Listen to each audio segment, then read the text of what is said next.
يا أيها الذين آمنوا اتقوا الله وقولوا قولا سديدا يصلح لكم أعمالكم ويغفر لكم ذنوبكم ومن يطع الله ورسوله فقد فاز فوزا عظيما. قال الإمام مسلم رحمه الله تعالى في كتاب التفسير: حدثني أبو الطاهر أحمد بن عمرو بن سرح وحرملة بن يحيى التجيبي. قال أبو الطاهر: حدثنا، وقال حرملة: أخبرنا ابن وهب قال أخبرني يونس عن ابن شهاب قال أخبرني عروة بن الزبير أنه سأل عائشة رضي الله عنها عن قول الله تعالى: وإن خفتم ألا تقسطوا في اليتامى فانكحوا ما طاب لكم من النساء مثنى وثلاث ورباع. قالت: يا ابن أختي، هي اليتيمة تكون في حجر وليها تشاركه في ماله فيعجبه مالها وجمالها فيريد وليها أن يتزوجها بغير أن يقسط في صداقها فيعطيها مثل ما يعطيها غيره، فنهوا أن ينكحوهن إلا أن يقسطوا لهن ويبلغوا بهن أعلى سنتهن من الصداق، وأمروا أن ينكحوا ما طاب لهم من النساء سواهن. قال عروة: قالت عائشة رضي الله عنها: ثم إن الناس استفتوا رسول الله صلى الله عليه وسلم بعد هذه الآية فيهن، فأنزل الله عز وجل: يستفتونك في النساء قل الله يفتيكم فيهن وما يتلى عليكم في الكتاب في يتامى النساء اللاتي لا تؤتونهن ما كتب لهن وترغبون أن تنكحوهن. قالت: والذي ذكر الله تعالى أنه يتلى عليكم في الكتاب الآية الأولى التي قال الله فيها: وإن خفتم ألا تقسطوا في اليتامى فانكحوا ما طاب لكم من النساء. قالت عائشة رضي الله عنها: وقول الله في الآية الأخرى: وترغبون أن تنكحوهن رغبة أحدكم عن اليتيمة التي تكون في حجره حين تكون قليلة المال والجمال، فنهوا أن ينكحوا ما رغبوا في مالها وجمالها من يتامى النساء إلا بالقسط من أجل رغبتهم عنهن. قال: وحدثنا الحسن الحلواني وعبد بن حميد جميعا عن يعقوب بن إبراهيم بن سعد قال: حدثنا أبي عن صالح عن ابن شهاب قال: أخبرني عروة أنه سأل عائشة رضي الله عنها عن قول الله: وإن خفتم ألا تقسطوا في اليتامى، وساق الحديث بمثل حديث يونس عن الزهري، وزاد في آخره: من أجل رغبتهم عنهن إذا كن قليلات المال والجمال. قال: وحدثنا أبو بكر بن أبي شيبة وأبو كريب قال حدثنا أبو أسامة قال حدثنا هشام عن أبيه عن عائشة رضي الله عنها في قوله تعالى: وإن خفتم ألا تقسطوا في اليتامى، قالت: أنزلت في الرجل تكون له اليتيمة وهو وليها ووارثها ولها مال وليس لها أحد يخاصم دونها، فلا ينكحها لمالها فيضر بها ويسيء صحبتها. فقال: إن خفتم ألا تقسطوا في اليتامى فانكحوا ما طاب لكم من النساء. يقول: ما أحللت لكم ودع هذه التي تضر بها. قال: وحدثنا أبو بكر بن أبي شيبة قال حدثنا عبدة بن سليمان عن هشام عن أبيه عن عائشة رضي الله عنها في قوله: وما يتلى عليكم في الكتاب في يتامى النساء اللاتي لا تؤتونهن ما كتب لهن وترغبون أن تنكحوهن. قالت: أنزلت في اليتيمة تكون عند الرجل فتشركه في ماله فيرغب عنها أن يتزوجها ويكره أن يزوجها غيره فيشركه في ماله فيعضلها فلا يتزوجها ولا يزوجها غيره. قال: حدثنا أبو كريب قال حدثنا أبو أسامة قال أخبرنا هشام عن أبيه عن عائشة رضي الله عنها في قوله تعالى: يستفتونك في النساء قل الله يفتيكم فيهن الآية. قالت هي اليتيمة التي تكون عند الرجل لعلها أن تكون قد شركته في ماله حتى في العذب فيرغب يعني أن ينكحها ويكره أن ينكحها رجل فيشركه في ماله فيعضلها. قال وحدثنا أبو بكر بن أبي شيبة قال حدثنا عبدة بن سليمان عن هشام عن أبيه عن عائشة رضي الله عنها في قوله تعالى وما كان فقيرا فليأكل بالمعروف قالت أنزلت في والي مال اليتيم الذي يقوم عليه ويصلحه إذا كان محتاجا أن يأكل منه. وحدثنا أبو كريب قال حدثنا أبو أسامة قال حدثنا هشام عن أبيه عن عائشة رضي الله عنها في قوله تعالى ومن كان غنيا فليستعفف ومن كان فقيرا فليأكل بالمعروف قالت أنزلت في ولي اليتيم أن يصيب من ماله إذا كان محتاجا بقدر ماله بالمعروف. تمام تعریف ہر قسم کی بڑائی اور کبریائی اس اللہ تبارک و تعالیٰ کے لیے ہے جو اللہ تبارک و تعالیٰ ہمارا خالق مالک رازق اور معبود حقیقی ہے، اس کے سوا کوئی عبادت کے لائق نہیں ہے. بڑی عظیم اس کی شان ہے، جو اللہ نے چاہا وہ ہوا، جو اللہ نے نہیں چاہا وہ نہیں ہوا، اور وہی ہوتا ہے جو اللہ عز و جل چاہتا ہے. رحمان و رحیم ہے، کریم ہے، ایک ایسا دین اس نے اتارا جو رحمت والا دین ہے. سبحان اللہ و بحمدہ سبحان اللہ العظیم. اس کے بعد صلاۃ و سلام ہو اللہ کے آخری نبی امام الانبیاء محمد الرسول اللہ صلی اللہ علیہ وسلم کی ذات گرامی پر، کہ جنہوں نے ہم تک اللہ کا دین پہنچایا، اور جس دین میں یتیموں کا خیال ہے، بیواؤں پر رحم ہے، یتیموں کا خیال، بے کسوں کا خیال، اور فقیروں محتاجوں پر رحم کرنا ہے. ایک ایسا دین اللہ تعالیٰ نے اتارا ہے کہ جس دین پر دنیا کا اگر ہر انسان عمل کر لے، ایک ایسا دین اللہ عز و جل نے اتارا ہے جس دین کو اگر دنیا کا ہر انسان قبول کر لے اور اس دین کے مطابق زندگی گزارے تو اس میں کوئی شک نہیں ہے دنیا سے ظلم ختم ہو جائے گا، ہر ایک کو اس کا حق ملے گا، اور لوگ سکون و اطمینان کی، امن و امان کی زندگی گزاریں گے، اپنی دنیا بھی سنوار لیں گے، اپنی آخرت کو بھی بنا لیں گے. اللہم صلی علی محمد وعلی آل محمد کما صلیت علی ابراہیم وعلی آل ابراہیم انک حمید مجید. اللہم بارک علی محمد وعلی آل محمد کما بارکت علی ابراہیم وعلی آل ابراہیم انک حمید مجید. حمد و صلاۃ کے بعد آپ کی خدمت میں مسجد عزیزیہ سے یہ درس پیش ہے جو صحیح مسلم جو حدیث کی کتاب ہے اس میں آخری جو چیپٹر ہے کتاب التفسیر، اس کی حدیثیں ہم پڑھ رہے ہیں. آج بھی سورہ نساء کی کچھ آیتوں کی تفسیر، بلکہ بنیادی طور پر 2 آیتیں ہیں، سورہ نساء کی آیت نمبر 3 اور سورہ نساء کی آیت نمبر 6. اس کی تفسیر میں یہ چند حدیثیں آپ کی خدمت میں ہیں جن کو روایت کیا گیا ہے اللہ کے نبی صلی اللہ علیہ وسلم سے، جس سے ہمیں آیتوں کا مفہوم معلوم ہوتا ہے. اور یہ جو آج کی آیتیں ہیں، 2 آیتیں جو میں نے پڑھا سورہ نساء کی آیت نمبر 3 اور آیت نمبر 6، اور جس کی تفسیر میں یہ حدیث امام مسلم رحمۃ اللہ نے نقل کی ہیں، یہ یتیموں سے متعلق ہے، یہ یتیموں سے متعلق ہے. حدیث کا ترجمہ سن لیں اور اس کے بعد تشریح آپ کی خدمت میں فوائد کے ساتھ پیش کی جائے گی. امام مسلم رحمۃ اللہ علیہ اپنی سند، جس میں ابو طاہر ان کے استاد ابو طاہر احمد بن عمر بن سرح اور دوسرے استاد حرملہ بن یحییٰ التجیبی، ان سے روایت کرتے ہیں. امام ابو طاہر رحمۃ اللہ علیہ بیان فرماتے ہیں حدثنا، ہم سے حدیث بیان کی. امام حرملہ رحمۃ اللہ علیہ جو دوسرے استاد ہیں وہ کہتے ہیں اخبرنا، ہمیں اس حدیث کی خبر دی ہے. ابن وہب، دونوں روایت کرتے ہیں ابن وہب سے. ابن وہب رحمۃ اللہ علیہ اپنے استاد یونس رحمۃ اللہ علیہ سے روایت کرتے ہیں، وہ اپنے استاد ابن شہاب الزہری رحمۃ اللہ علیہ سے روایت کرتے ہیں، اور وہ اپنے استاد عروہ بن زبیر رحمۃ اللہ علیہ سے روایت کرتے ہیں. عروہ بن زبیر رضی اللہ تعالیٰ عنہ جو زبیر رضی اللہ عنہ کے بیٹے ہیں، اور ام المؤمنین عائشہ رضی اللہ عنہ کے کیا بولیں گے بھانجے ہیں، بہن کے لڑکے.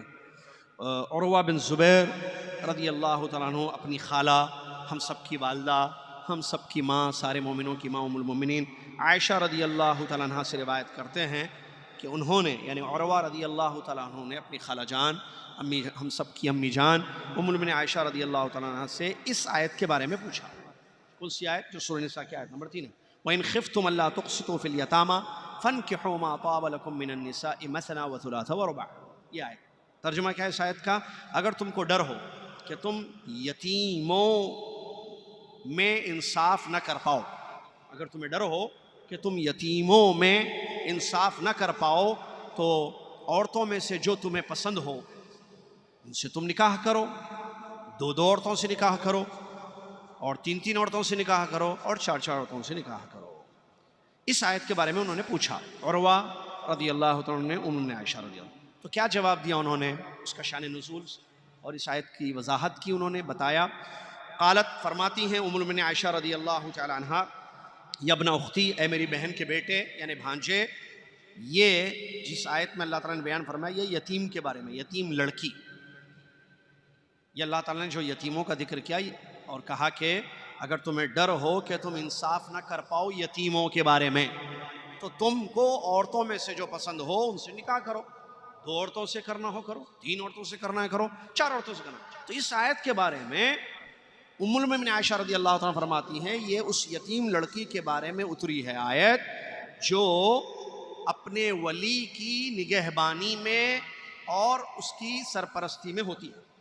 اس کا کوئی ولی ہے، اس کا قریبی رشتہ دار، یا جس کو مرنے والے نے وصیت کی تھی کہ میری بچی کی جو ہے آپ سرپرستی کرنا، تو اس کا جو سرپرست، جس کو ہم اردو میں سرپرست کہتے ہیں، تو سرپرست کے پاس وہ ہوتی ہے، ٹھیک ہے، اور وہ مال والی ہوتی ہے، یعنی اس کے والد نے اس کا مال چھوڑا ہے، کافی پیسے ہے اس کے پاس. کس کے؟ یتیم کے پیسے، یتیم کے پیسے ہیں تو، اور وہ خوبصورت بھی ہوتی ہے. تو یہ جو سرپرست ہے اس کو اس کا مال اور جمال پسند آتا ہے، مال بھی پسند، کیونکہ مال بہت ہے جو اس کے نام ہے یتیم بچی کے، اور خوبصورت بھی ہے. تو وہ چاہتا ہے کہ اس سے وہ شادی کرے، اس سے، اس یتیم بچی سے جس کا وہ سرپرست ہے شادی کرے. ظاہر بات ہے شادی میں کیا کرنا پڑتا ہے؟ شادی کرنے کے لیے کیا ہے شرط؟ کچھ دینا ہے نا، کیا؟ مہر دینا پڑتا ہے. تو کیا کرتا ہے وہ؟ فرماتے ولی ان یتزوج بغیر ان یقصد فی صداقہ، اس کے مہر میں انصاف نہیں کرتا ہے، تھوڑا سا مہر دے دیتا ہے. کیا کرتا ہے وہ سرپرست؟ تھوڑا سا اس یتیم کا، بچی کا مہر دے دیتا ہے. اتنا نہیں دیتا ہے جتنا دوسری اس جیسی عورتوں کو یا لڑکیوں کو دیا جاتا ہے مہر، یہ دے دیتا ہے. تو اللہ تبارک و تعالیٰ نے منع کیا. کہتی ہیں ام المؤمنین عائشہ تو ان کو روکا گیا کہ تم اس طریقے سے شادی مت کرو کہ تم یتیم بچی پر ظلم کر رہے ہو، اس کے مہر میں شادی مت کرو. کیوں؟ کیونکہ تم اس کے مہر کا حق ادا نہیں کر رہے ہو. مہر مثل جس کو کہتے ہیں، جو دینا چاہیے وہ نہیں دے رہے اس کا مہر، تم تھوڑا سا دے کر پلان کے تحت کہ بھئی چلو مہر تو دے دیا نا، شادی کر لیں. اب جو شادی ہو گئی، آگے آئے گی بات، شادی ہو گئی تو اس کے مال کے کون وارث بن جائے گا؟ شوہر ہو گیا نا یہ.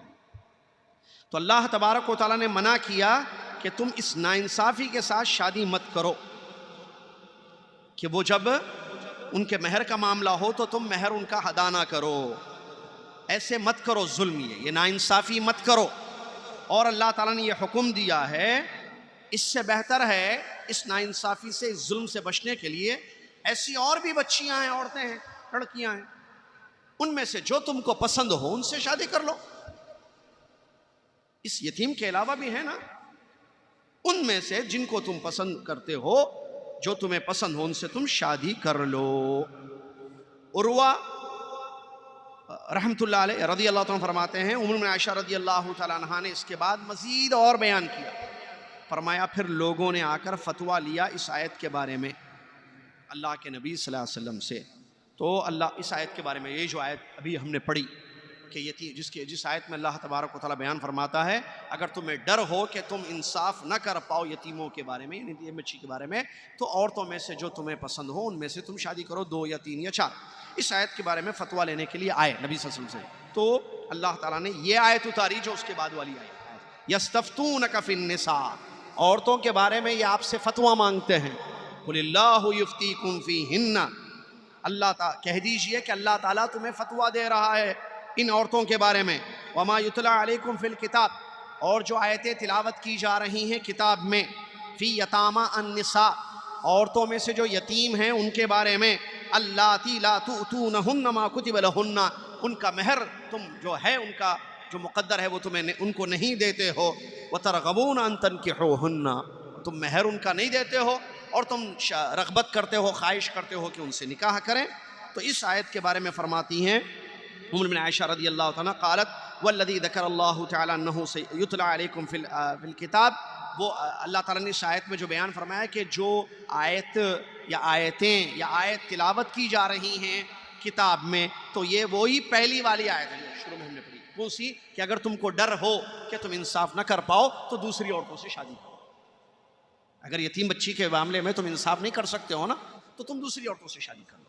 تو یہ وہی پہلی آیت ہے جو جس کے بارے میں اس آیت میں ذکر کیا گیا کہ جو تلاوت کی جا رہی ہیں کتاب میں آئے. اس کے بعد فرماتی ہیں ام المؤمنین عائشہ رضی اللہ تعالیٰ عنہا، اور یہ جو اللہ نے فرمایا وَتَرْغَبُونَ أَن تَنْكِحُوهُنَّ، آیت میں تم مہر تو نہیں دیتے ہو اور خواہش کرتے ہو کہ تم ان سے نکاح کرو، تو یہ اسی یتیم لڑکی کے بارے میں بیان کیا گیا جو کسی کی سرپرستی میں رہتی ہے، جو مال کم والی ہوتی ہے، مال بھی کم ہوتا ہے یا جمال بھی کم ہوتا ہے، خوبصورتی بھی نہیں ہے لڑکی میں اور مال والی بھی نہیں ہے. تو فرمایا تو ان کو روکا گیا کہ وہ اس کے مال اور جمال کو دیکھ کر نہ خود شادی کریں، نہ روکیں کسی اور کو شادی کرنے کے لیے، دوسروں کو روکیں شادی کرنے کے لیے. یہ ام المؤمنین عائشہ رضی اللہ عنہ کی تفسیر ہے. اس کے بعد جو دوسری حدیث ہے وہ بھی اسی مفہوم کی حدیث ہے، اور تیسری جو حدیث ہے سند الگ الگ ہے، دوسری حدیث کی سند الگ ہے جس میں امام مسلم رحمۃ اللہ اپنے استاد حسن الحلوانی سے روایت کرتے ہیں اور عبد بن حمید سے روایت کرتے ہیں، اور تیسری سند میں ابو بکر ابن شیبہ اور ابو قریب سے روایت کرتے ہیں، اور ان میں بھی وہی معنی ہے جو اس حدیث میں یہاں پر معنی ہے، اس حدیث میں یہاں پر معنی ہے. اس کے بعد ایک پانچویں حدیث ہے جو اسی مفہوم کی ہے، اسی آیت کے سلسلے میں جو ہے آئی ہے، اور وہ بھی ایک دوسری سند سے ہے جس میں ابو بکر بن ابی شیبہ اور وہ اپنے استاد عبد بن سلیمان سے روایت کرتے ہیں. اور چھٹی حدیث بھی ہے، کل 6 حدیث ہیں ایک آیت کی تفسیر میں امام مسلم رحمۃ اللہ علیہ نے الگ الگ سندوں سے ذکر کیا ہے. اور جو آخری چھٹی حدیث ہے اس میں بھی یہی ہے، یستفتونک فی النساء قل اللہ یفتیکم فیہن، جو آیت ہے کہ یہ لوگ آپ سے یتیم عورتوں کے عورتوں کے بارے میں فتویٰ لیتے ہیں تو ان کو بتا دیجئے کہ اللہ تعالیٰ تمہیں ان عورتوں کے بارے میں فتویٰ دے رہا ہے. تو اس آیت کے بارے میں فرماتی ام عائشہ رضی اللہ عنہ، یہ بھی وہی یتیم عورتوں کے بارے میں بیان کیا گیا جو کسی آدمی کے پاس ہوتی ہیں جو ان کا سرپرست ہوتا ہے، تو وہ مال کی ہوس میں، مال کو حاصل کرنے میں کہیں ایسا نہ ہو کہ کوئی اور نکاح کر کے چلا جائے اور مال اس کے پاس چلا جائے، تو اس غرض سے وہ روکتا ہے. اور اگر مال اچھا ہے، خوبصورت بھی ہے تو شادی کر لیتا ہے، اگر مال کم ہے اور خوبصورت نہیں ہے تو اس کو روکتا ہے کسی بھی اور سے شادی کرنے کے لیے، تاکہ اس کا مال اسی کے پاس رہ جائے، اس لڑکی کا مال، اور کوئی اور مرد نہ لے کر جائے. تو یہ دراصل جو ہے یہ آیتوں کی تفسیر میں حدیثیں تھیں. مطلب کیا ہے ان حدیثوں کا؟ سنیے غور سے. سب سے پہلی بات، یتیم کس کو کہتے ہیں؟ یتیم بچہ ہو یا بچی ہو، یتیم کہتے ہیں اس بچے یا بچی کو جن کے بلوغت سے پہلے ان کے والد فوت ہو جائیں. بلوغت سے پہلے ان کے والد فوت ہو جائیں تو ان کو یتیم کہتے ہیں. بلوغت کے بعد وہ یتیم نہیں رہتی. اصل بھی یہی معنی ہے. یتیم وہی بچے ہیں جو بالغ ہونے سے پہلے جن کے والد فوت ہو جائیں. ٹھیک ہے، ایک بات. بالغ ہونے کے بعد ان پر یتیم کا اطلاق نہیں ہوگا. بلوغت کے بعد ان کو یتیم نہیں کہا جائے گا، لیکن کہتے ہیں لوگ، یہ ایسے ہی کہتے ہیں کہ یتیم بچہ ہے، یتیم بچی کی شادی ہے، یتیم بچی ہے، ایسے کہتے ہیں. حقیقت میں وہ یتیم نہیں ہوتے ہیں. ایک بات. دوسری بات، اس آیت میں یتیموں کے حقوق کا خیال رکھنے کا حکم دیا گیا ہے. شریعت اسلامیہ نے یتیموں کے سلسلے میں بہت ساری، سورہ نساء کی یہ آیت نمبر 3، آیت نمبر 6 ہم نے پڑھی، اس کے علاوہ اور آیتیں اگر آپ پڑھ کر دیکھیں تو آپ کو یہ بات معلوم ہوگی کہ اللہ تعالیٰ نے یتیموں کے بارے میں بہت ساری آیتیں نازل فرمائیں. جن میں کیا ہے؟ یتیموں کا خیال کرنا، ان کے حقوق کی حفاظت ہو. اچھا، بالخصوص جو یہ آیت ابھی ہم نے پڑھی کہ جس آیت میں اللہ کہتا ہے کہ اگر تمہیں ڈر ہو یتیم بچی کے ساتھ انصاف کے معاملے میں تو تم دوسری عورتوں سے شادی کرو، جو دو بھی کرو، 3 بھی کرو، 4 بھی. یہ آیت دراصل کیا ہے؟ یتیم کا کوئی ولی ہوتا ہے یا اس کا کوئی سرپرست ہوتا ہے جو یتیم کی دیکھ بھال کرتا ہے. باپ فوت ہو گیا تو بچی ہے، اب یا تو باپ وصیت کر کے جائے گا کہ بھئی اگر میں چلا جاؤں میری بچی ہے تو آپ اس کو جو ہے دیکھ بھال کرنا، آپ اس کے ولی، میں اس کو آپ کو بناتا ہوں، میں اس کو ولی بولیے یا سرپرست بولیے، چلیے سرپرست لفظ سے ہی ہم سمجھا دیتے ہیں آپ کو مسئلہ. سرپرست اس کا وہ ہوتا ہے، ٹھیک ہے، کوئی بھی جس کو باپ وصیت کر کے جائے یا خاندان میں سے کوئی اور یا پہچان والوں میں سے کوئی بھی جو اس کا جو ہے سرپرست ہوتا ہے. اب سرپرست زمانے جاہلیت میں ہوتا، یہ آیت جب اتری اس سے پہلے کیا ہوتا تھا؟ سرپرست عام طور پر کیا ہوتے تھے؟ دیکھتے تھے اب جو یتیم بچی ہے دونوں میں سے ایک صورت اس کی، مال جمال، مال والی جمال والی. جمال خوبصورتی، وہ بچی مال بھی ہے اس کے پاس، خوبصورتی بھی اس کے پاس، یا دوسری شکل مال کم ہے خوبصورت بھی نہیں ہے. تو لوگ کیا کرتے تھے جو سرپرست ہے، اگر وہ پیسے والی ہے اور خوبصورت بھی ہے، اب وہ دیکھتے تھے کہ بھئی اس کا اگر ہم نکاح کہیں اور کر دیں گے اس یتیم بچی کا تو پھر یہ اس کا جو مال ہے وہ چلا جائے گا، کیونکہ اس کا مال ہے نا یہ پورا. اب جو اس سے شادی کرے گا شوہر، اس کے بعد وہ اس کا وارث ہوگا اس مال کا، تو یہ دولت اس کے پاس چلی جائے گی. اب اس کو روکنا کیسے؟ اس کو روکنے کے لیے یہ چال چلتے ہیں بعض سرپرست کہ ہم اس سے نکاح کریں گے، کیونکہ جائز ہے نکاح کرنا حرام تو نہیں ہے نا، سرپرست کا جائز ہے، کیونکہ جن عورتوں سے نکاح کرنا حرام ہے وہ بتا دیا گیا ہے، اس میں یہ 3 بچیاں نہیں ہیں بلکہ نکاح جائز ہے. تو اب نکاح کرتا، اب نکاح کرنے کے لیے مہر دینا پڑتا ہے، اسلام کا حکم ہے، شریعت. اب مہر کیا کرنا؟ مہر زیادہ دینے کے بجائے تھوڑا دیتے، تھوڑا مہر دے کر شادی کر لیتے. کیوں شادی کرتے ہیں؟ تو خوبصورت بھی ہے، پیسے بھی ہے، تو رہے گی ہمارے پاس بیوی بن کر ایک، اور اس کا جو پیسہ ہے وہ بھی ہمارے پاس ہی رہے گا. یہ ایک شکل ہوتی ہے. اگر خوبصورت نہیں ہے اور مال کم ہے یا زیادہ ہے دونوں سے، تو خود شادی نہیں کرتا اور اس کو دوسرے سے بھی شادی کرنے کو روکتا. رشتے آتے تو منع کر دیتا. کیوں؟ اس ڈر سے کہ کوئی بھی شادی کر لے گا، وہی مسئلہ پہلے ہوتا کہ پیسہ چلا جائے گا، دولت جو ہے ادھر چلی جائے گی، وہ وارث ہو جائے گا جو اس سے نکاح کرے گا. تو روکتے تھے. تو اللہ تبارک و تعالیٰ نے یہ آیت اتاری کہ مت روکو. تم یہ اگر تم کو خود کو شادی کرنا ہے تو مہر اس کا جو حق ہے وہ پورا دو، اس کے بعد شادی کرو، منع نہیں ہے. لیکن تم تھوڑا مہر دے کر اس کو روکتے ہو، تھوڑا مہر دے کر اس سے نکاح کر کے اس کے مال کو حاصل کرنے کی کوشش کرتے ہو، یہ منع ہے، یہ ظلم ہے. اس کو، اس یتیم بچی پر ظلم ہے، تو اس ظلم سے روکا گیا ہے. اگر تمہیں ڈر ہے کہ تم انصاف نہ کر پاؤ اس بچی کا حق نہ، اس کے ساتھ جو زندگی گزارنا ہے شوہر بن کر وہ اچھی زندگی نہ گزار پاؤ، مہر بھی نہیں دے رہے ہو، یا مہر پورا دینے کے لیے تمہیں ڈر ہے کہ ہم انصاف نہیں کریں گے اس کے ساتھ، اگر اس قسم کا کوئی معاملہ ہے تو دوسری عورتیں ہیں نا، نکاح ہی اگر کرنا ہے تو دوسری عورتیں، فَانْكِحُوا مَا طَابَ لَكُم مِّنَ النِّسَاءِ، اور بھی عورتیں دنیا میں موجود ہیں. یہی ایک یتیم بچی تو نہیں رہ گئی ہے نا شادی کرنے کے لیے آپ کو. اگر آپ کو ڈر ہے انصاف نا انصافی کا، عدل نہ کرنے کا، ظلم کا ڈر ہے، خوف ہے، تو اسی صورت میں اس سے بچنے کے لیے تم دوسری عورتوں سے شادی کر لو جو تمہیں پسند ہو، 2 3 4. اسلام نے اجازت دی اس بات کی کہ اگر کوئی استطاعت رکھتا ہے مہر دے کر بیوی کے حقوق کو ادا کرنے کا، اس کو اجازت دی گئی ہے 4 تک. پہلے اس کے بارے میں ام عائشہ رضی اللہ عنہ فرماتی ہیں اور روایتیں موجود ہیں تفسیر میں کہ پہلے کیا ہوتا تھا، لوگ 4 نہیں 4 سے زیادہ جتنی چاہے شادیاں کرتے تھے. شادیاں، ان کے پاس دولت ہوتی تھی، استطاعت ہوتی تھی، شادی کرتے جاتے تھے 5 6 10 8 15 جتنی چاہے شادیاں کرتے تھے. اسلام نے منع کیا، روک دیا، 4 سے زیادہ نہیں کر سکتے ہو آپ. اگر استطاعت ہے، کس چیز کی استطاعت؟ نفقہ، جسمانی طور پر تو الگ مسئلہ ہے، وہ تو ٹھیک ہے، اس کے بغیر نہیں ہوتا. نہیں تو نفقہ، اس کا خرچ اٹھانے کا، مہر دینے کا ایک، دیکھیں مہر کی کتنی اہمیت آئی ہے، غور کیجئے. لڑکی کا مہر ہوتا ہے جو اس کے والد طے کرتے ہیں، یا مہر المثل کہتے ہیں. اس کے خاندان میں اور عورتوں کو کتنا مہر ملا وہ اس کا حق ہوتا ہے. اس کی جو کزنز ہیں یا بہنیں ہیں یا اس خاندان میں اس کے لوگوں میں جو عورتیں ہیں، بچیاں، ان کی جب شادی ہوئی تو کتنا مہر ان کو دیا گیا. یا عام طور پر اس قبیلے، اس خاندان کے یا اس برادری کی عورت کو کتنا مہر دیا جاتا ہے، وہ اس کا حق ہے، وہ دے کر آپ شادی کرو. 1 2 کر سکتے ہو 2 کرو، 3 کر سکتے ہو 3 کرو، 4 کر سکتے ہو 4 کرو. لیکن اگر 4 کب کر سکتے ہو؟ جب تم انصاف کر پاؤ ان کے درمیان. کیوں؟ جب آپ نکاح میں لوگے تو وہ آپ کی بیوی بن گئی، مہر دینا ایک اس کا حق. اس کے بعد اس کے ساتھ جو زندگی گزارنی ہے اس میں اس کے حقوق ہیں، ان حقوق کا پاس و لحاظ آپ کو کرنا ہوگا.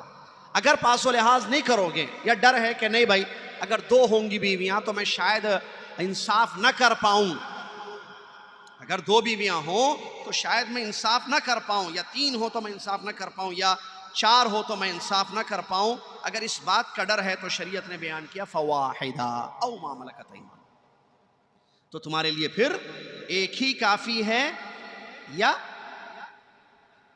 لونڈی تمہارے لیے کافی ہے. ایک بیوی اگر انصاف کا ڈر ہو تو ایک بیوی تمہارے لیے کافی ہے.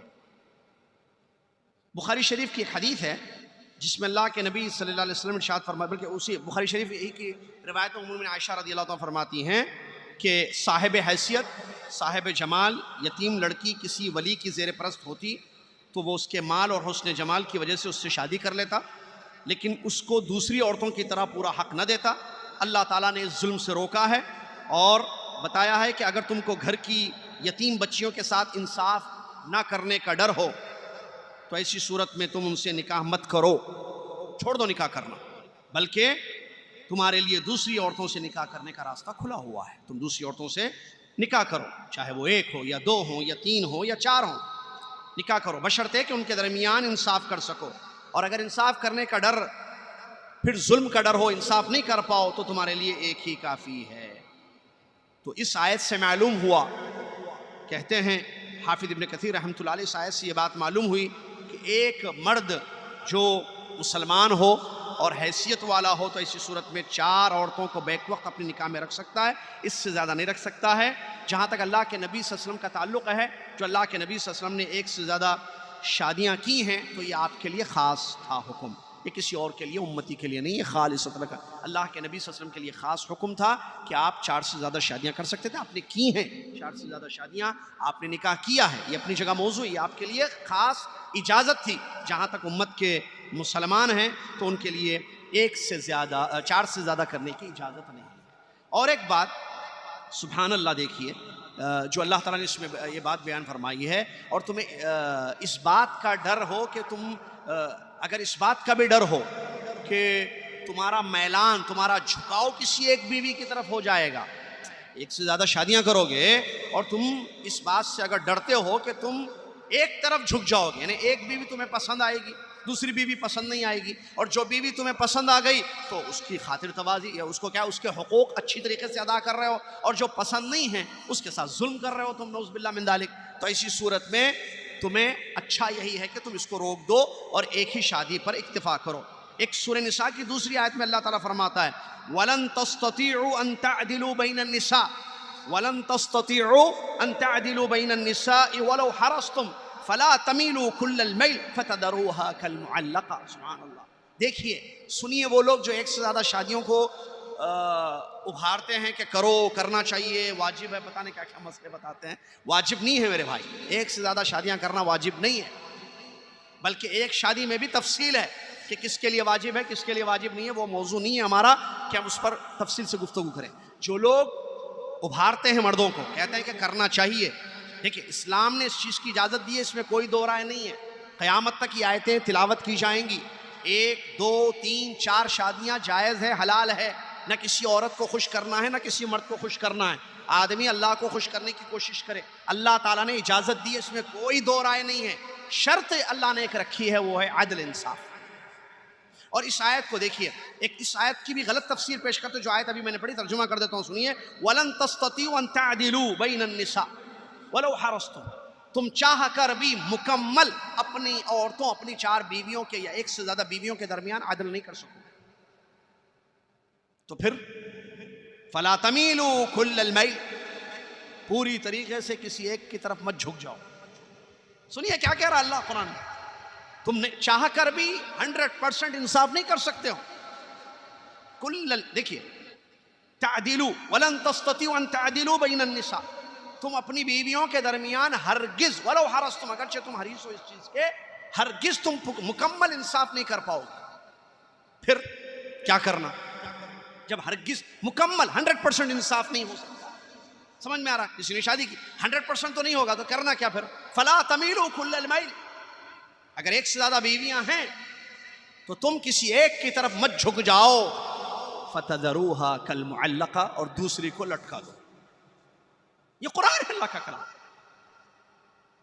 اگر چاہو، تم چاہ رہے ہو کہ میں 100% انصاف کروں ہر چیز میں، صرف باری میں نہیں، کھانے پینے، کھلانے میں، پلانے میں، اور خوش رکھنے میں، حقوق ادا کرنے میں، خیال کرنے میں، آپ چاہ رہے ہو کہ رتی برابر جو ہے معمولی سی بھی ناانصافی نہ ہو، تم چاہو لیکن نہیں کر سکتے. تو پھر کرو کیا؟ اللہ سے ڈرو.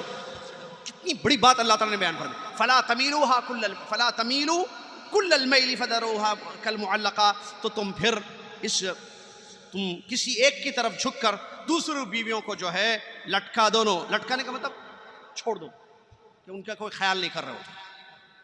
تو اس آیت سے علماء بتاتے ہیں کہ معلوم ہوا کہ دوسری شادی کی صورت میں ایک ہی بیوی کی طرف مائل ہو کر دوسری عورت کو معلقہ، لٹکائی ہوئی، اس کو اللہ نے کہا لٹکائی ہوئی، چھوڑ دینا ایک خطرناک قسم کا جرم ہے. اور ایسا کرنے والے کے لیے بالکل گنجائش نہیں کہ وہ ایسی حرکتیں کرنے والے مرد بالکل 2 شادیاں نہیں کر سکتے کہ ایک کی طرف میلان ہو اور دوسری کو چھوڑ دیا جائے. اسی لیے اللہ سے ڈرنا ہے جہاں تک شادیوں کا معاملہ ہے. اور یتیم بچیوں کا تو بتا دیا ابھی ہم نے آپ کو کہ کس طریقے سے آیت میں اللہ تبارک و تعالیٰ نے منع کیا ان لوگوں کو جو انصاف نہیں کر پا رہے ہیں. اگر انصاف کر پا رہے ہو تو ٹھیک ہے، شادی کرو، کوئی حرج نہیں ہے. لیکن اگر انصاف نہیں کر سکتے ہو یتیم بچی سے شادی کرنے کے بعد، تو ایسی صورت میں بہتر ہے کہ شادی چھوڑ دو، مت کرو. جو میں عائشہ رضی اللہ عنہا چھوڑ دو شادی کرنا. دوسری عورتیں تمہارے پاس ہے، جو 2 کرنا ہے 2 کرو، 3 کرنا ہے 3 کرو، 4 کرنا ہے 4 کرو. اور اس میں بھی اس لیے کہ اس سے زیادہ کرتے تھے روک لگا دی گئی کہ 4 سے زیادہ آپ نہیں کر سکتے. دوسری بات کہ اللہ تبارک و تعالیٰ آگے ایک آیت کی جو تفسیر میں حدیث ہم نے پڑھی، اللہ تبارک و تعالیٰ بیان فرماتا ہے وَمَنْ كَانَ غَنِيًّا فَلْيَسْتَعْفِفْ وَمَنْ كَانَ فَقِيرًا فَلْيَأْكُلْ بِالْمَعْرُوفِ. یہ سورہ نساء کی آیت نمبر 6 کا ایک ٹکڑا ہے. پوری آیت اس طریقے سے ہے وَابْتَلُوا الْيَتَامَ حَتَّى إِذَا بَلَغُوا النِّكَاحَ فَإِنْ آنَسْتُم مِّنْهُمْ رُشْدًا فَادْفَعُوا إِلَيْهِمْ أَمْوَالَهُمْ وَلَا تَأْكُلُوهَا إِسْرَافًا وَبِدَارًا أَن يَكْبَرُوا وَمَنْ كَانَ غَنِيًّا فَلْيَسْتَعْفِفْ وَمَنْ كَانَ فَقِيرًا فَلْيَأْكُلْ بِالْمَعْرُوفِ فَإِذَا دَفَعْتُمْ إِلَيْهِمْ أَمْوَالَهُمْ فَاشْهِدُوا عَلَيْهِمْ وَكَفَى بِاللَّهِ حَسِيبًا. ایک دوسرا مضمون یتیموں کے متعلق ہی بیان کیا جا رہا ہے. دوسری آیت جو آیت نمبر 6 جو میں نے آیت نمبر 3 کی تفسیر ہوگی ابھی آپ کے سامنے. جو یتیموں کا خیال شریعت اسلام نے کیا، اللہ تعالیٰ نے منع کیا ان کے ذمہ داروں کو یا ان کے سرپرستوں کو نکاح کرنے ایسی صورت میں جب عدل نہ کر پاؤ، تھوڑا مہر دے کر جیسا کرتے تھے. البتہ عدل کر سکتے ہو تو ٹھیک ہے، اگر عدل نہیں کر سکتے ہو، ڈر ہے، تو چھوڑو یتیم سے شادی کرنے، کسی اور جگہ اس کا نکاح کرا دو. تم کسی اور عورتوں سے شادی، دوسری اس جیسی عورتوں سے، یا جو یتیم نہ ہو لیکن تمہیں پسند ہو، ما طاب لکم، جو تمہیں اچھی لگتی ہوں، تمہیں پسند ہو، ان عورتوں سے تم نکاح کرو. اور اس کی بھی لمٹ 4 تک ہے جو شریعت نے بتا دی ہے، اور اس میں عدل کی شرط ہے. اگر عدل نہیں کر سکتے ہو تو شادی مت کرو. علماء نے یہاں تک لکھا، اس کی تفسیر میں صبح پڑھ رہا تھا، اگر ایک سے شادی کرنے کا بھی اگر عدل نہیں ہے تو چھوڑ دو. او ما ملکت ایمانکم، لونڈی ہے آپ کے پاس. یہ لونڈی کا ذکر کیوں آیا؟ اگر ایک کے ساتھ بھی انصاف کرنے کا ڈر ہو، علماء نے لکھا ہے اس کو، ایک شادی کرنا تو 1 2 3 4 ہے نا، ٹھیک ہے، سب میں عدل ہے. اچھا 4 کرو تو عدل ہے، 1 کرو تو عدل نہیں ہے. ایک میں عدل نہیں ہے، بہت سارے لوگ ایک ہی کے ہوئے ہیں، ٹھیک ہے. تو تو ایک کے ساتھ جب آپ زندگی گزارو گے تو عدل ہے یا نہیں ہے اس میں؟ کیا مطلب عدل؟ اچھا عدل بھی بتا دینا ضروری ہے. کسی کے اگر ایک سے زیادہ بیویاں ہوں تو عدل کا مطلب کیا؟ عدل کا مطلب یہ نہیں ہے، سن لیں وہ لوگ جن کی 2 یا ایک سے زیادہ بیویاں ہیں، عدل کا مطلب یہ نہیں ہے کہ کیسے دو مثال بتاؤں. مثال چلیے ریال سے میں مثال دے کے بتاؤں. پہلی بیوی دوسری بیوی 2 بیویاں ہیں. پہلی بیوی کو ماہانہ آپ 500 ریال دے رہے ہیں. کتنے؟ 500. دوسری بیوی کو بھی 500 ریال دینا. اگر 300 دے رہے ہیں تو یہ عدل نہیں ہے، ایسے سمجھتے ہیں. صحیح ہے یہ سمجھنا. دوسری بیوی بولتی ان کو 500 دیے، وہاں مثال دے رہا ہوں سمجھنے. 500 ریال وہاں دے رہے ہو آپ منتھلی بڑی بیوی کو، میں دوسری بیوی ہوں. اچھا بڑی بیوی مطلب پہلی بڑی ہی رہتی ہے، اس کے بعد 3 کرو 2 کرو 1 کرو، وہ بڑی رہتی ہے زندگی بھر. ٹھیک ہے، وہ کبھی چھوٹی نہیں ہو سکتی، اس کو بڑی بیوی بولتے ہیں. فلاں کی بڑی بیوی فرسٹ ہی رہتا ہے، وہ سیکنڈ کیسے ہو سکتا ہے؟ نمبر 2 ہے، 3 ہے، 4 ہے. پہلا نمبر ختم، لے گئی وہ. یہ بات بھی بڑی نکتے کی ہے اگر سمجھ سکو تو. چلیے دوسری بات، عدل کا کیا مطلب ہے؟ عدل کا مطلب یہ ہے کہ لوگ سمجھتے ہیں جو غلط، کہ آپ نے ایک کو جتنا دیا ہے پہلی کو دوسری کو. مثلا پہلی بیوی کو 500 ریال مہینے میں، دوسری بولتی ہے مجھے بھی 500 دیجیے آپ. غلط. اور نہ دیں آپ 400 دے دیں 450. وہ بولے کہ ظلم کر رہے ہو مجھ پر. عدل نہیں، اللہ نے عدل کا حکم دیا ہے. یہ صحیح ہے. یہ مثال ایسی، پہلے کو بریانی کھلائے دوسرے کو جو ہے کبسا کھلا رہے. یہ کیا بولتے ہیں، پہلے کو گوشت کی بریانی کھلائے دوسری کو جو ہے کبسا کھلا رہے. پہلے کو اچھی ساڑی خرید کر لائے آپ، بنارسی ساڑی، ٹھیک ہے، کاٹن کی یا جو بھی ہے، دوسری کو معمولی سی ردی سی چیز. تو کیا یہ عدل نہیں ہے؟ چلیے اسی پر 500 ریال میرے خیال سے مثال کافی. عدل کا یہ مطلب نہیں ہے کہ برابری. میں نے اس سے پہلے بتایا باقاعدہ، مجھے اچھا یاد ہے یہاں پر. عدل اس کو نہیں کہتے ہیں کہ چاہے وہ بیویوں کے درمیان ہو، اولاد کے درمیان بھی عدل کرنا ہے نا. تو عدل یہ نہیں ہے کہ سب کو ایک لیول پر رکھیں آپ. غلط، وہ تو حرام ہے، وہ تو ظلم ہے، جس کو مساوات کہتے ہیں. برابری ظلم ہے بھائی. میں بچوں کی بھی ایک مثال دیتا ہوں جو میں نے پہلے دیا. ایک صاحب کے 2 بچے ہیں، ایک بچہ 10 سال کا ہے، دوسرا بچہ 10 مہینے کا ہے. صحیح ہے. اب عدل یہ ہے، آپ یہ سمجھو کہ عدل یہ ہے کہ 10 سال کا جو آپ کا بیٹا ہے اس کو آپ ماہانہ اس پر جو ہے آپ 500 ریال خرچہ کر رہے ہو. 10 مہینے کا جو بچہ ہے اس کو بھی بیگم سنو، وہ بڑے بیٹے کو میں 500 دے رہا ہوں، یہ دوسرا بیٹا اس کو بھی 500. عدل. صحیح ہے. 10 مہینے کا ہے بھائی، کتنے میں آتا ڈبہ؟ مہینے میں کتنا پی گیا وہ؟ اس کے پیمپر ہیں. 10 سال کا بچہ تو پیمپر نہیں پہنتا، 10 مہینے کا پیمپر پہنتا ہے. اس کے دودھ کے خرچے الگ ہیں، اس کے اخراجات الگ ہیں، اس کے اخراجات الگ ہیں. یہ عدل نہیں، یہ ظلم ہوگا اگر آپ 500، کیونکہ اس کو 1000 چاہیے، مثال دے رہا ہوں، اس کو 700 ریال چاہیے مثال، اس کو 500 کافی ہے. یہ عدل ہے؟ یہ تو وہی بات ہوئی جو میں نے بہت پہلے کہا تھا. ایک آدمی نے بکری خریدی، شیر خریدا، دونوں کا مالک ایک ہے. مثال کے طور پر خان صاحب بیٹھے ہوئے ہیں، خان صاحب گئے جا کر ایک شیر خرید کے لائے، دوسری بکری خرید کے لائے، دونوں کو باندھ دیے، شیر کی ایک جگہ بکری کی ایک جگہ. اب گئے، جمعہ تھا، بولے جمعہ کے بعد ان کا کام کرتا ہوں. جمعہ خطبہ عدل پہ تھا. انصاف کرو، جس کے تم مالک ہو، بیویاں تمہارے پاس ہیں یا بچے ہیں، جانور ہیں، اللہ سے ڈرو، انصاف کرو، انصاف کرو. خان صاحب جو ہے پیچھے بیٹھ کے دور جو ہے سنے پورا. مثال دے رہا ہوں اسے. اب وہ سمجھے نہیں خطیب صاحب انصاف کیا بولے. بہرحال انصاف کے اوپر گئے فوراً. کیا خطبہ تھا انصاف کی اہمیت پر، ظلم کی مذمت پر. مارکیٹ گئے، خوب چارہ خریدے. ہاں شاہد بھائی، خوب چارہ خریدے. اس کے بعد لائے، بکری کے پاس گئے، چارہ رکھ دیے، بھوکی ہے، کھا، تو میرا جانور ہے تو کھا. شیر کے پاس گئے، اس کے پاس بھی رکھے، کھا. شیر پلٹا، بولا کیا کر رہے خان صاحب آپ؟ بکری کھا گئی، وہ تو بھوکی تھی. شیر پلٹ کے کہہ رہا خان صاحب کہاں جا رہے ہو، یہ کیا رکھ کے جا رہے ہو؟ بھوکا ہوں میں، کھانا دو. کھانا ہے نا یہ چارہ. ارے یہ چارہ میرا کھانا تھوڑی ہے. غلط. خطبہ پورا عدل پہ تھا، خطبہ پورا انصاف پر تھا. اور انصاف یہ ہے کہ بکری کو میں نے چارہ دیا، تم کو بھی چارہ دوں گا، لیول برابر. تم بھی میرے جانور، وہ بھی میرا جانور. میں عدل کروں گا، میں ظلم نہیں کروں گا. والا خان صاحب خطبہ جن سے سنے ان سے سمجھے نہیں آپ، یہ عدل نہیں ہے، یہ تو ظلم ہے. میں تو چارہ کھاتا نہیں، مجھے میرا گوشت دو. میرا کھانا دو جو میں کھاتا ہوں، شیر کہہ رہا ہے۔ تو یہ عدل نہیں ہے، عدل یہ ہے کہ بکری کی غذا بکری کو دو، آپ شیر کی غذا شیر کو دو۔ ویسے ہی اگر پہلی بیوی کو 500 ریال کافی ہیں تو 500 دو، دوسری بیوی کو 200 ریال کافی ہیں تو 200 ریال دو۔ 500 عدل نہیں ہے۔ پھر عدل کیا ہے؟ اعطاء کل ذی حق حقہ، ہر صاحب حق کو اس کا حق دینا، عدل یہ ہے، برابری نہیں، ہر صاحب حق کو اس کا حق دینا۔ پہلی بیوی کے کیا حقوق ہیں؟ ہو سکتا ہے وہ بوڑھی ہو، بڑی عمر کی ہو، بیمار ہو، اس کے حقوق ہیں بھائی، اس کا خرچہ زیادہ ہوگا۔ دوسری بیوی جوان ہے مثال کے طور پر، یا کم عمر، اس سے کم ہے، یہ بیمار نہیں ہے وہ بیمار ہے، اس کی دوا کے خرچے ہوں گے، اس کی دوا کے خرچے نہیں ہوں گے۔ عدل کرنا ہوگا، ضروری ہے عدل کرنا، اللہ سے ڈرنا۔ اور اگر کوئی ایک شادی پر بھی عدل نہیں کر سکتا،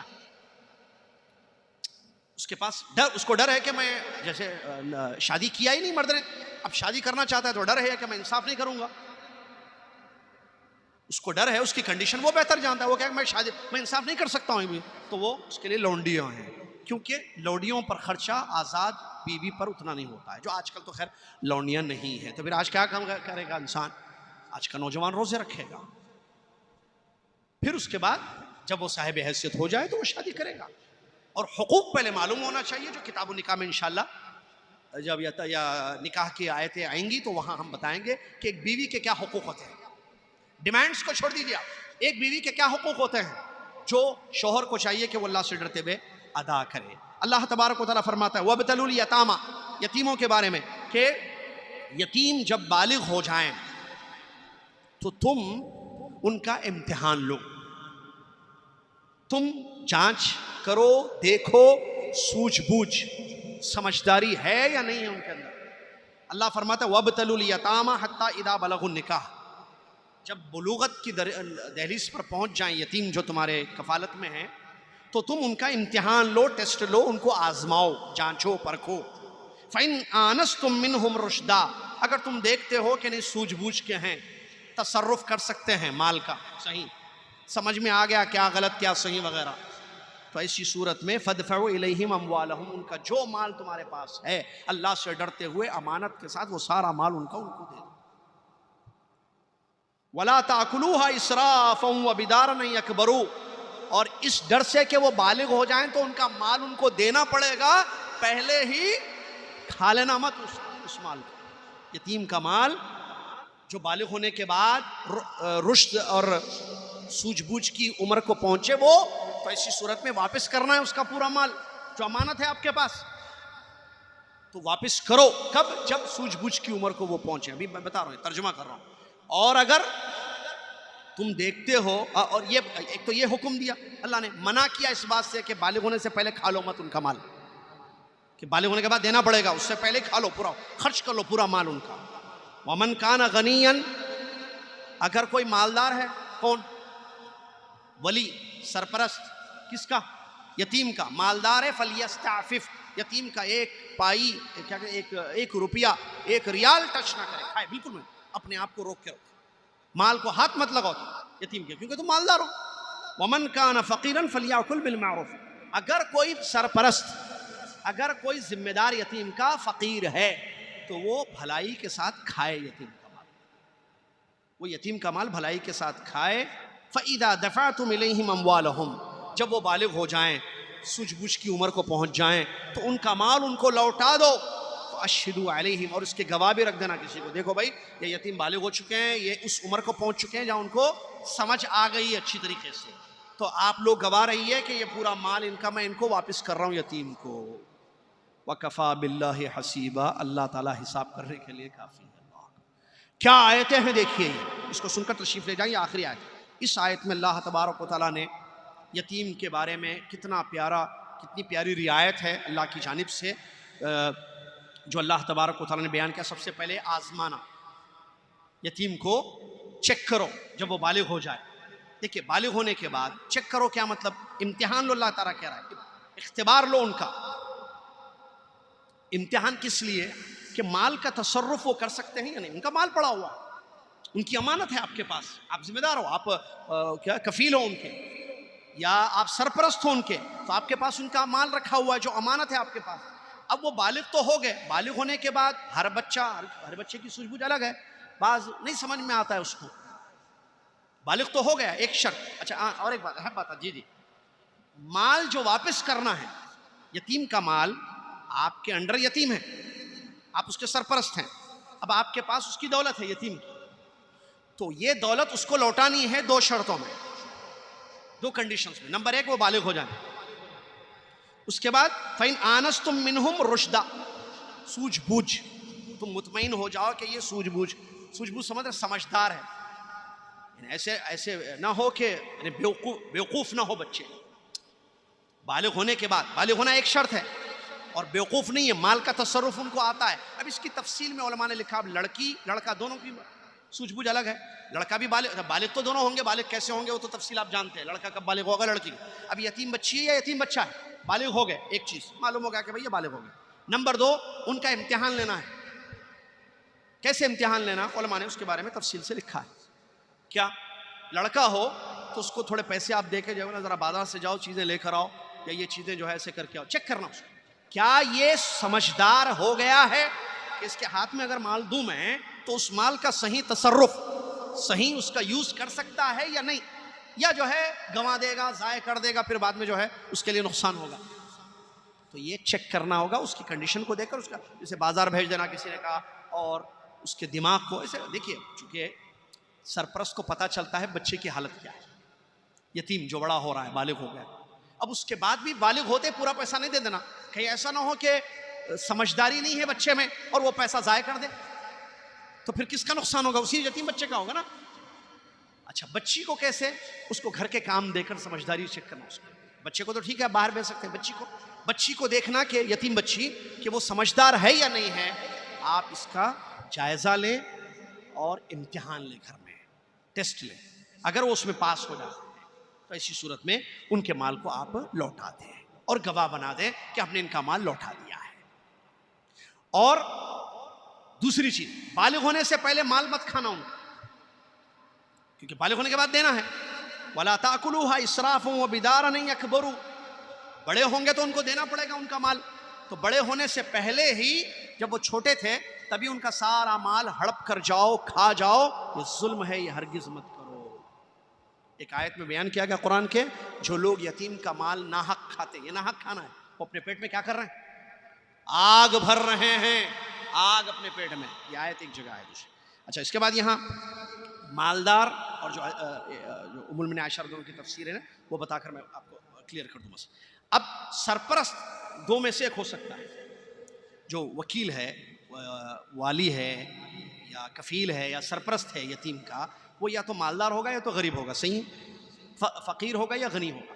مالدار ہے تو اللہ نے فرمایا فلیستعفف، مت کھائے یتیم کا مال. بھئی مال ہے نا آپ کے پاس، آپ خود ماشاءاللہ صاحب حیثیت ہو، ٹھیک ہے، تو اللہ نے آپ کو نوازا ہے، تو جو نوازا ہے اللہ نے اس میں سے کھاؤ، اپنے یتیم کے مال کو سیف رکھو. وہ جب بڑا ہو جائے گا، پھر اس سوجھ بوجھ کی عمر کو پہنچ جائے گا، سمجھدار ہو جائے گا تو دے دیجیے، آپ مت کھائیے، کیونکہ مال ہے نا آپ کے پاس آلریڈی.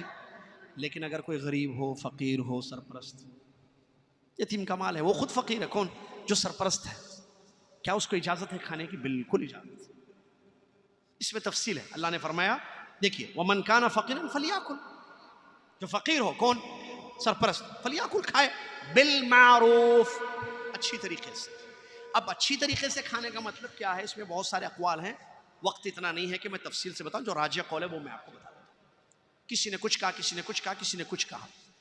فلیاکل بالمعروف کی تفسیر میں بعض لوگوں نے کہا، میں صرف جنرل اشارے کرتا ہوں، بعض نے کہا کہ بھائی کھا لے وہ، چونکہ فقیر ہے وہ، اور ایز اے قرض وہ لے لے، بعد میں جو ہے اس کو واپس کر دے جب اس کے پاس وہ یا پیسوں کا انتظام ہو جائے.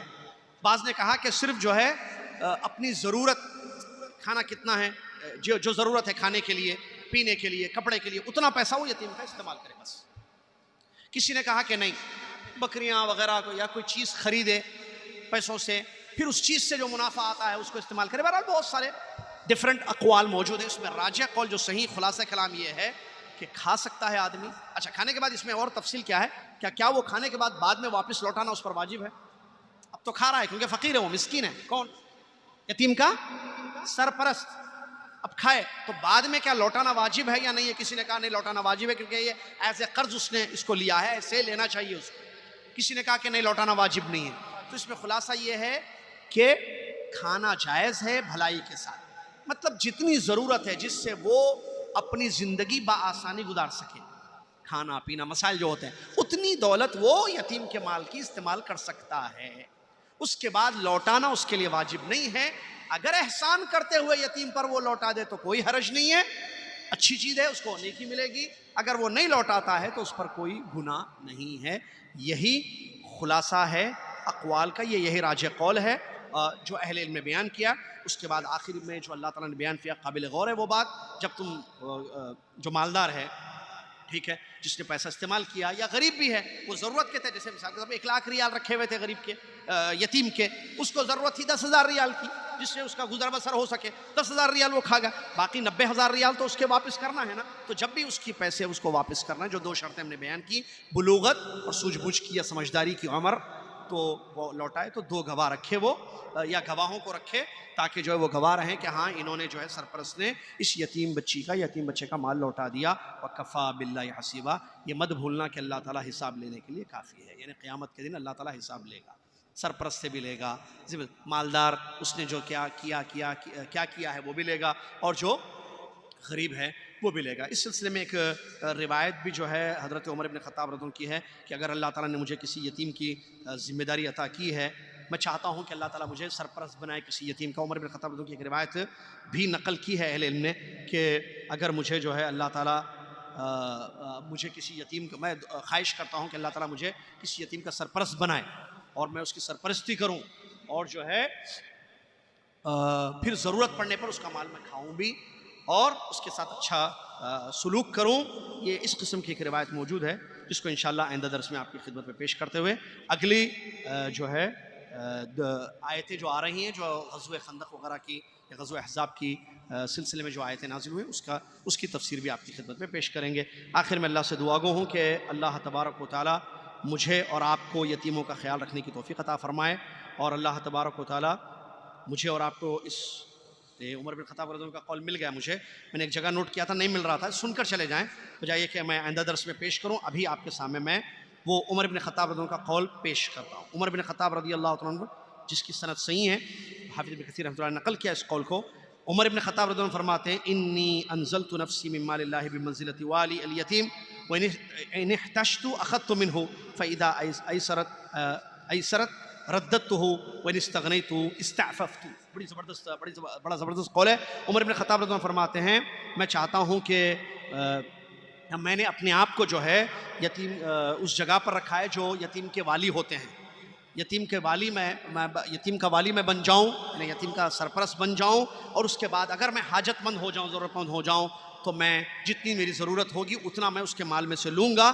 پھر جب میرے لیے آسانی ہوگی میں وہ مال لوٹا دوں گا. میرے پر جب آسانی ہو جائے گی، جب اللہ تعالیٰ مجھے نواز دے گا، تو میں وہ مال اس کا جو میں نے لیا ہے اپنی ضرورت کے لیے میں لوٹا دوں گا. یہ میری خواہش ہے. اور اگر میں مالدار ہوں یا مالدار بنوں گا، میرے پاس دولت ہوگی، ضرورت نہیں ہوگی یتیم کے مال کو استعمال کرنے کی، تو میں اپنے آپ کو روک لوں گا، ہرگز وہ مال استعمال نہیں کروں گا.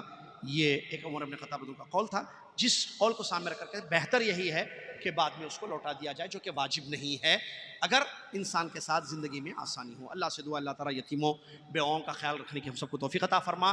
مال کے معاملے میں اللہ سے ڈرنے والا ہم سب کو بنا دے. حلال راستوں سے اس کو استعمال کرنا، حلال جگہوں پر استعمال کرنا اور اللہ کی اطاعت کرنا، اللہ ہم سب کو اس کی توفیق دے. اور حرام کمائی سے، حرام کھانے سے ہم سب کو محفوظ رکھے، اور بیویوں کے حقوق ادا کرنے کی توفیق عطا فرمائے، اور بیویوں کو اللہ توفیق دے کہ وہ اپنے شوہروں کے حقوق ادا کریں، اور دونوں کو اللہ توفیق دے کہ ایک ازدواجی کامیاب سعادت مند زندگی گزارے. آمین. وآخر دعوانا الحمد للہ رب العالمین. والسلام علیکم ورحمۃ اللہ وبرکاتہ.